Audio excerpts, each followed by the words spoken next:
Hey guys, this is Monika Singh and welcome to our channel. आपकी जो files हैं वो अपलोड की जा रही हैं, है ना। कुछ जो एक दो फर्स्ट ईयर की ज़रूरत है वो अपलोड की जाएंगी और बाकी सेकंड ईयर की तो चल ही रही हैं, ठीक है।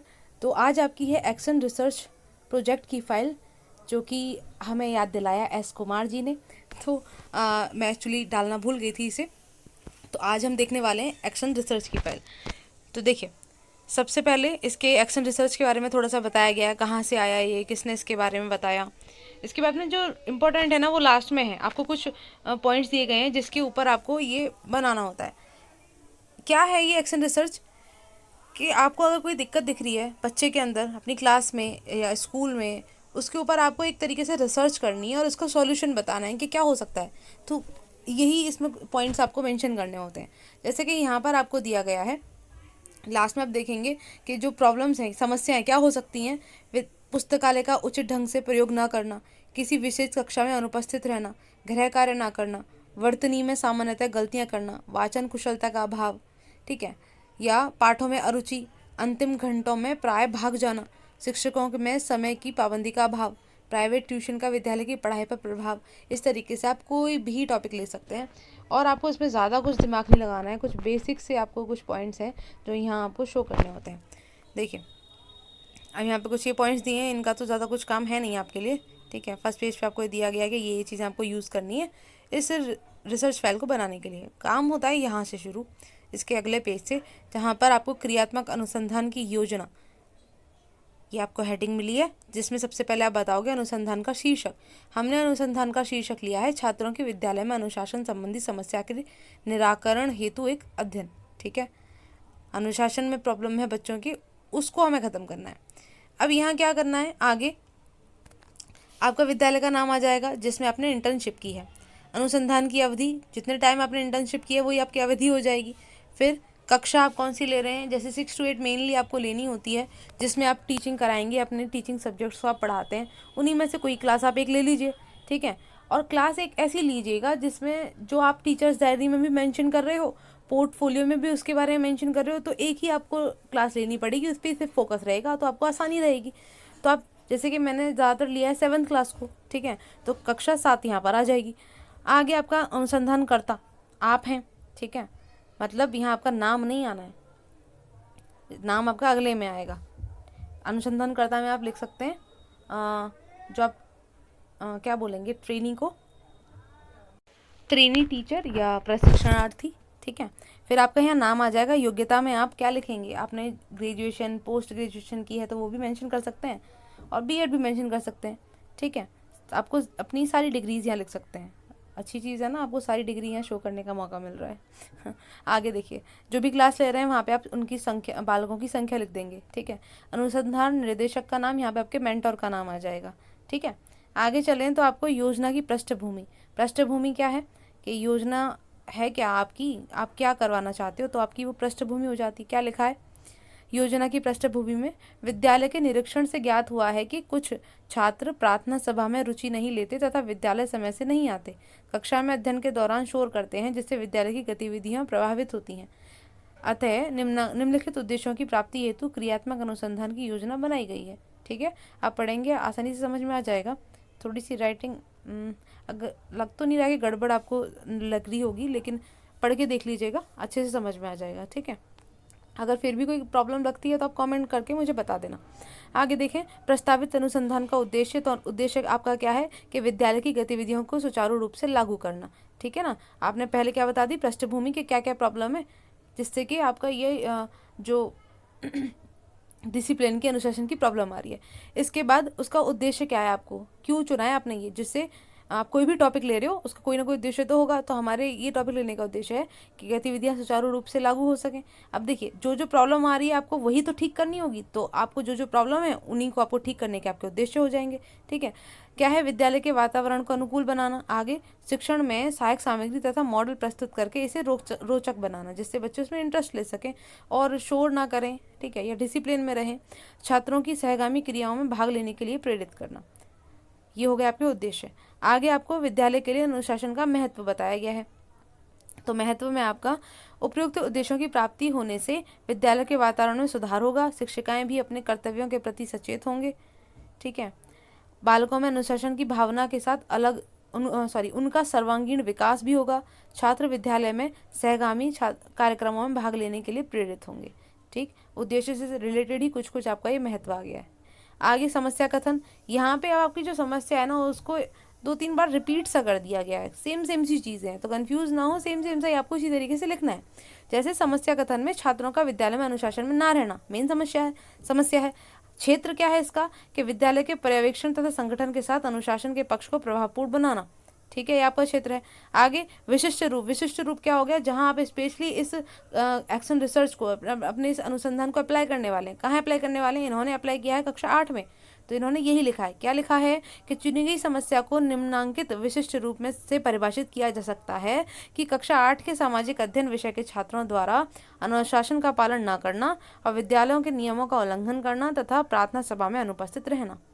अब ये जो लिखा है वो किसने लिखा है, एक ऐसे स्टूडेंट ने लिखा है जिसका जो टीचिंग सब्जेक्ट है वो एसएसटी होगा, तो उन्होंने इसलिए ये लिख दिया। आपका कोई और सब्जेक्ट है तो आप उसको मेंशन कर सकते हो।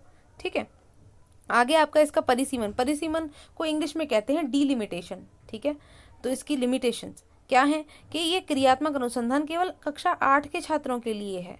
सिर्फ आप कक्षा 8 के छात्रों को उसमें लेकर आप एनालाइज कर रहे हैं, ठीक है, उसके ऊपर रिसर्च कर रहे हैं, और किसी को आपको नहीं कर रहे हैं। तो इसलिए मैंने कहा कि आप एक ही क्लास लें, जो भी आप एक ले रखिए तो सबको एक ही में मेंशन रखेंगे तो आसानी रहेगी। आपने क्योंकि उसको पढ़ाया है इस क्लास को, तो आपको पता रहेगा कि आपने कैसे कैसे अनुशासन वगैरह है, तो उस चीज़ में थोड़ी सी सहूलियत रहेगी करने में। अब समस्या कारणों का विश्लेषण कर लिया जाए कि ये समस्या जो है वो किन कारणों से है। तो प्रार्थना के समय छात्रों का प्रार्थना सभा में उपस्थित ना होना, उपस्थिति की अनिवार्यता का ना होना, विद्यालय की समय सारणी में जल्दी जल्दी परिवर्तन होना। ये उनके स्कूल की बात थी तो ये वो लिख रहे हैं, ठीक है ना। आपके स्कूल में जो भी चीज़ें हो आप वो लिख सकते हो। अध्यापक द्वारा शिक्षण में सहायक सामग्री तथा मॉडल का प्रयोग ना करना, कार्यभार की अधिकता के कारण शिक्षकों का उदासीन होना। अब शिक्षक ही उदासीन हैं तो अनुशासन कहाँ से बनवाएंगे बच्चों से, ठीक है। छात्रों की व्यक्तिगत तथा शारीरिक कठिनाइयाँ, चलिए समझ में आ रहा होगा।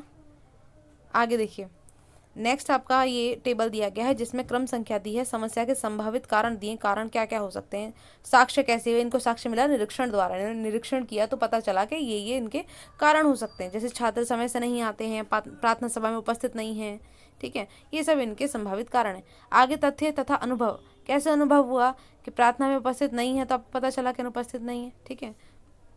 तो इसी तरीके से ये बाकी अनुभव लिखे हैं।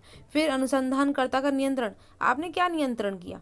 देखिए, प्रार्थना में उपस्थित नहीं है तो क्या कर सकते हो, आपके छात्रों को समय से आने के लिए कह सकते हो, ठीक है। आगे वो प्रार्थना सभा में उपस्थित नहीं हो रहे हैं तो प्रार्थना सभा में बुला सकते हैं। अनुशासन में नहीं रह रहे हैं तो कक्षाओं को ध्यानपूर्वक देखना कि क्या अनुशासन में नहीं है, उनको ठीक करवा सकते हो।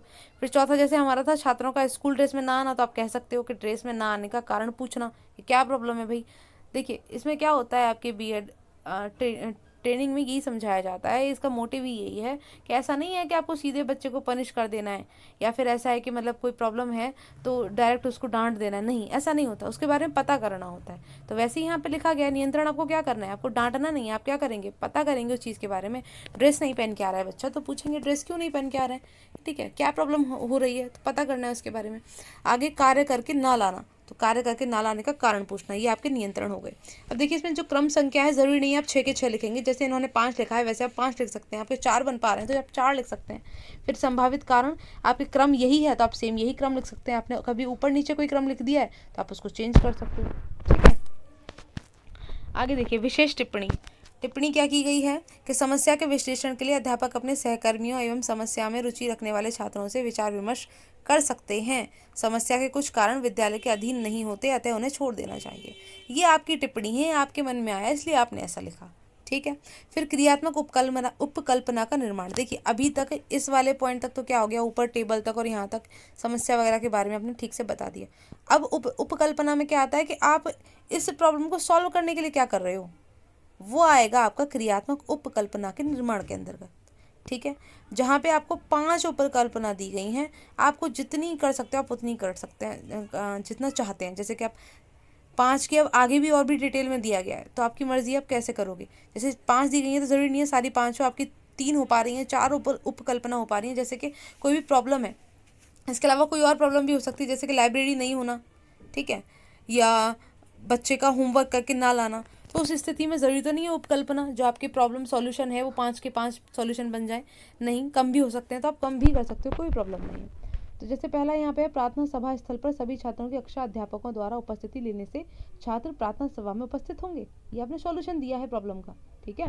तो इस तरीके से ये 4 आपने सॉल्यूशन दे दिए। अब इन सॉल्यूशंस को आगे और ये ऐसे अलग अलग टेबल में डिटेल में बताया गया है। जैसे पहले आपको दिया, पहली जो आपकी उपकल्पना है कि आप क्या करेंगे, अटेंडेंस लेने के लिए बोलेंगे टीचर से कि प्रार्थना सभा में वो देखें कि सब हैं या बच्चे या नहीं है, ठीक। तो उसके लिए आपको कुछ काम करना होगा, कार्य विधि आपको बतानी होगी कैसे आप कर सकते हो उस काम को, क्या क्या उपकरण लगे उसके लिए, ज़रूरी नहीं है कि कुछ सामान ही लगेगा। जैसे देखिए यहाँ पे निरीक्षण और विचार विमर्श ये उपकरण है या साधन है इसके, समयावधि कितनी कितना टाइम लगा इस चीज़ को आपको करने में या संभालने में, तो वो चीज़ होगी जैसे यहाँ दिया गया है। अब यहाँ भी जैसे पॉइंट्स दिए हैं, ज़रूरी नहीं है आपको 5 पॉइंट पूरे करने हैं, आपको जितने पॉइंट्स पूरे हो पाते हैं आप उतने कर सकते हो, ठीक है।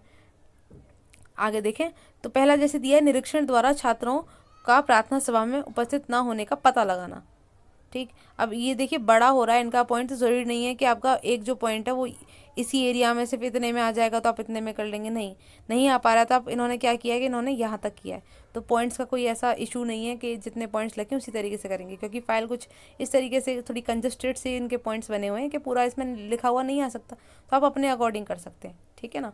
फाइल है आपके पास में तो आपको ऐसे करना ही पड़ेगा, और फाइल नहीं है जैसे कि आपको खुद ही बनानी होती है, पेजेस वगैरह ला के, कई स्कूल्स में कॉलेजेस में ऐसा होता है ना, प्राइवेट वगैरह आप करते हैं तो आपको करना होता है, तो वहाँ तो कोई प्रॉब्लम ही नहीं, आपको खुद ही सारा फॉर्मेट बनाना है, तो जैसे पॉइंट जितने लिखने हैं आप उतने लिख सकते हैं, ठीक है। तो देखिए आपका पहला पॉइंट ये हो गया। इसकी कार्यविधि क्या होगी कि अध्यापक तथा अन्य सहकर्मियों की मदद से आपने ये कार्य किया। फिर साधन क्या है, निरीक्षण तथा विचार विमर्श, समयावधि आपने ली 5 दिन के अंदर आपने ये सब सिस्टम सेट किया। नेक्स्ट आपका प्रार्थना सभा के दौरान उपस्थिति लेना, ठीक है। पहले कारण पता किया, फिर उसका उपस्थिति लेने के लिए बोला, तो आपने कार्यविधि क्या की, प्रधानाचार्य जी से अनुमति ली, ठीक है, इस बात के लिए। फिर विचार विमर्श किया गया इस बात पे और 3 दिन इस पे काम किया गया। अगला है आपका उपस्थिति पंजिका में उपस्थिति दर्ज कराने के लिए छात्रों का प्रार्थना सभा में उपस्थित होना, ठीक है, ये आपका थर्ड पॉइंट है। फिर है इसका कार्यविधि क्या है, सभी अध्यापकों के सहयोग से ये काम किया गया विचार विमर्श द्वारा, और 1 माह का इसमें समय लगा। अब काम को करने के लिए आप जो कर रहे हो, एक दिन में तो बच्चे सुधर नहीं जाएंगे, आपको डेली करना पड़ेगा, तो इस तरीके से आपको समय अवधि वो लिखेंगे जितना भी टाइम आपको उस चीज़ में लगा है। ऐसे आपका उपकल्पना 2 हो जाएगा, ठीक है, आप पढ़ लेंगे। उपकल्पना 3 हो जाएगा, आगे उपकल्पना 4 हो जाएगा, ठीक है। अच्छा इन्होंने 5 भी ली गई है, अच्छा 5 छोड़ सकते हैं, अगर वहाँ पॉइंट 5वां नहीं था तो आप इसको छोड़ दीजिए, कोई प्रॉब्लम नहीं है, आप जो 4 कर रहे थे वही कर सकते हो। और यहाँ से अगर आपको समझ में आ जाता है कि इन्होंने क्या पॉइंट लिया गया होगा तो आप वो 5th वाला भी कर सकते हैं। अब देखते हैं आप कितना माइंड यूज़ कर रहे हो इस चीज़ में, ठीक है। चलिए आपका जैसे मन करे आप वैसे करिएगा। देखिए आंकड़ों का संग्रह, अब देखिए इसमें जो ऊपर जितनी भी डिटेल्स हैं वो कहाँ से आपको मिली है ना, तो आंकड़ों का संग्रह हो गया। तो उपरोक्त सभी आंकड़ों का संग्रह निरीक्षण, सहपाठी अध्यापकों की मदद से, अनुशासन समिति से, प्रबंधन समिति से, इन सबसे संग्रहित किया गया है। इनका विश्लेषण करने पे क्या पता चला कि प्रत्येक समस्या को विभिन्न भागों में बांटकर आंकड़ों का विश्लेषण किया गया तथा विचार विमर्श से उसके समाधान को खोजकर उचित प्रयास किया गया है, ठीक है। परिणाम क्या निकला, अब आपने इतना काम किया है तो कुछ तो परिणाम निकला होगा उसका। तो लगभग 2 माह के उचित प्रयास से विद्यालय के वातावरण में बदलाव देखने को मिला। ये से नहीं, यहाँ पे के लिखिएगा, ठीक है, लगभग 2 माह के उचित प्रयास से, ओके। आगे देखिए आपका ये लास्ट पेज है, मूल्यांकन और निष्कर्ष सुझाव, और लास्ट में आपका अनुसंधानकर्ता की टिप्पणी। आप अपनी टिप्पणी देंगे इसके ऊपर कि क्या क्या किया जा सकता है, क्या क्या आपको चेंजेस करने चाहिए स्कूल के अंदर। परिशिष्टि या संदर्भ ग्रंथ सूची, ये क्या होता है कि आपने किसी बुक का मदद ली हो इस एक्शन रिसर्च को पूरा करने के लिए, तो आप मेंशन करेंगे। नहीं किसी बुक की मदद ली है तो कोई ज़रूरत नहीं है, छोड़ सकते हैं।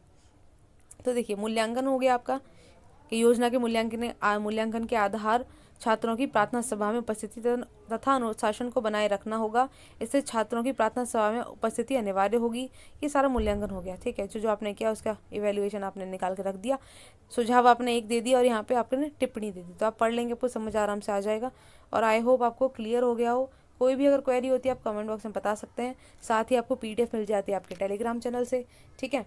और आगे जो आगे जो आपकी फ़ाइल बची हुई हैं तो वो आपको मिल जाएगी वीडियो आगे, ठीक है। आज एक होगी, ऐसी आगे आगे आपको एक एक करके मिल जाएंगी सभी की। आई होप आपकी हेल्प हो पाई हो इससे। शेयर कीजिएगा अगर हेल्प हुई है तो, बाकी आपके जो क्लासमेट्स हैं, फ्रेंड्स हैं, उनकी हेल्प हो सके। नेक्स्ट वीडियो में मिलते हैं। Thanks for watching.